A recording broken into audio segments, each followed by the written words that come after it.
How does a body of water, like this one, form patches of ice, like this? The answer is simpler than you might think: intermolecular forces. These are forces between molecules that are what allow substances to remain in and change phases from a solid to a liquid to a gas. Now, there are three types of intermolecular forces. Let's break it down. First up, we have London dispersion forces, or LDFs, which are the most common type of intermolecular force and the weakest. They're found in pretty much every molecular atom. This force occurs when the electrons in two adjacent atoms or molecules are in positions that result in the formation of temporary dipoles. Kind of like two magnets, the charges facing each other are temporarily opposite, so they attract each other. Next, we have dipole-dipole. These attractions are formed in elements and compounds that are polar, meaning they have uneven charges. The negative end of one atom or molecule is attracted to the positive end of the adjacent atom or molecule. Again, think of those magnets. Finally, we have hydrogen bonding, a type of dipole-dipole force and the strongest of these three intermolecular forces.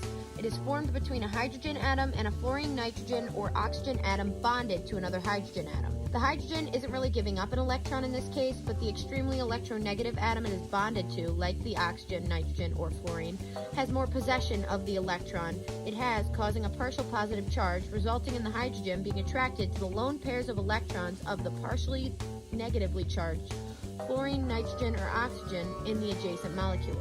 Because of the strength of this bond, its presence makes it much harder for a solid substance to overcome intermolecular forces and to change phases.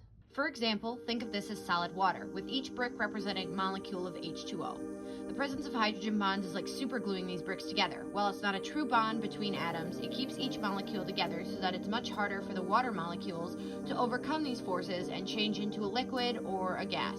Again, why do bodies of water form floating patches of ice? Or why do they form a layer of ice on top without completely freezing solid? If molecules in a solid generally look like this, and molecules in a liquid generally look like this. To answer that question, let's go back to the canal. Water is composed of hydrogen and oxygen atoms, making it incredibly common for water to form hydrogen bonds with itself. This is important because when water freezes and these hydrogen bonds form, it creates a rigid structure that actually leaves the water molecules further apart than what they would be in their liquid state. Meaning that frozen water is actually less dense than liquid water, making ice float. Now, this is why bodies of water like this one form floating patches of ice or can form a layer of ice on top without completely freezing solid. And it's why marine animals like fish can survive through the winter.